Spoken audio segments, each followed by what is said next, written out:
Hi, today I'm going to be talking about the natal homing instinct, which is a theory that I have been researching and discovering for maybe the last year. And I'd just like to share some of my findings. And I'm just really happy that I am able to be here and share with you today. So, what is a natal homing instinct? In biology, natal homing is the innate ability of animals to return to the place of their birth. This instinct operates without training or instruction. They don't need books or manuals or maps.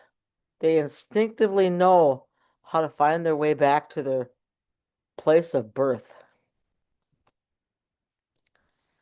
The longest migration on Earth is the Arctic tern.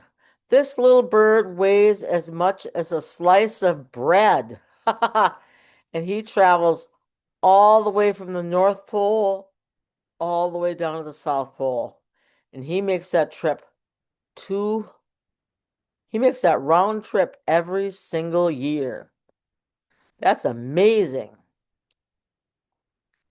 Sea turtles, they return to the exact beach where they were born to lay their eggs. They navigate using Earth's magnetic field.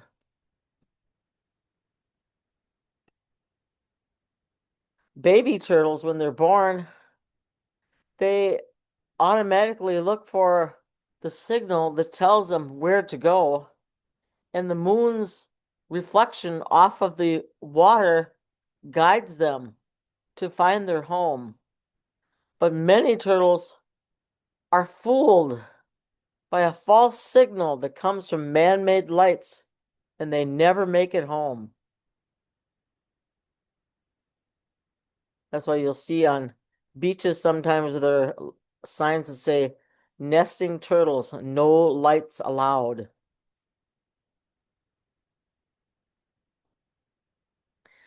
Penguins also exhibit natal homing. They return to their birth colonies to mate and raise their young. That ensures a safe, familiar environment for breeding.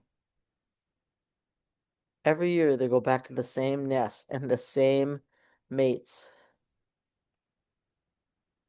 Salmon also return to the river of their birth to spawn, and they do everything to get to that place again. They jump up waterfalls, they try to get past predators, and they do everything they can to make it home. They die trying if they don't. Humpback whales also return to their natal waters to give birth to their babies, which are called calves, by the way. Yeah. They are the largest mammal that migrates.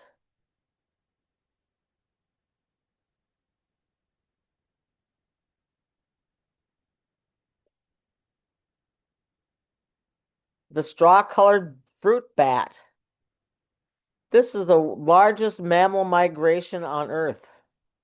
Bats are mammals. So the number of these bats that migrate every year is the largest on the Earth. They return to their birthplace from the Congo to Zambia every year to roost and to raise their babies. Monarch butterflies. Now, when I was growing up, I remember we had monarch butterflies that came through and just swarmed in the trees around our house. There was millions of them, and I remember that when I was a kid. They migrate over 2,000 miles to a tiny region in Mexico. They navigate using the sun and the Earth's magnetic field. Even these tiny, tiny creatures have this tremendous, tremendous homing instinct and navigational equipment right on board their little rice paper wings. The pigeon, the humble pigeon, his homing instinct is Renowned worldwide, a homing pigeon will always come home to roost. No matter where he's let loose, he will always find his way back home. Pigeons have been known to carry messages for thousands of years. They used to be our email system. And did you know that pigeons are related to doves? They are the same family.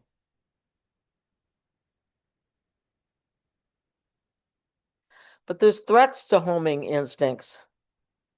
Habitat loss, pesticides, deforestation, climate disruption, and pollution.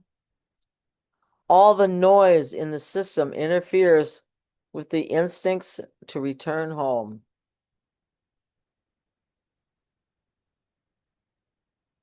Here's a deeper question. If animals are born with a homing instinct, what about us?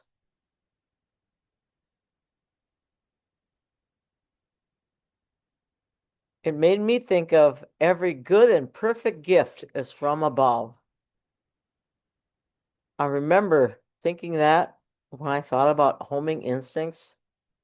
Every good and perfect gift is from above. If God gives it to the animals, wouldn't he give it to us too? Are we, as children of God, gifted with a spiritual homing instinct? Do we have an internal signal that draws us back to our source? A spiritual homing instinct? Are we born to know how to return?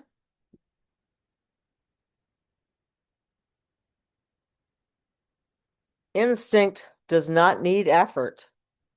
It only needs interference to be removed. Return is natural. When the signal is clear, we can connect with it. We have free will to follow it or ignore it. If we ignore our instinct, is that what happens when we are struggling and having trouble thinking and doing and living? Is that what our problem is? What if we embrace the instinct? Will that clear up the signal so that we can connect with God once again? The results of each choice are predictable. Embracing instinct follows God's perfect design. And all I know is that since I have found this tidbit of truth, is that all we need to do is get rid of the interference that keeps our minds closed off and too noisy to hear God's perfect signal. Thanks for letting me share.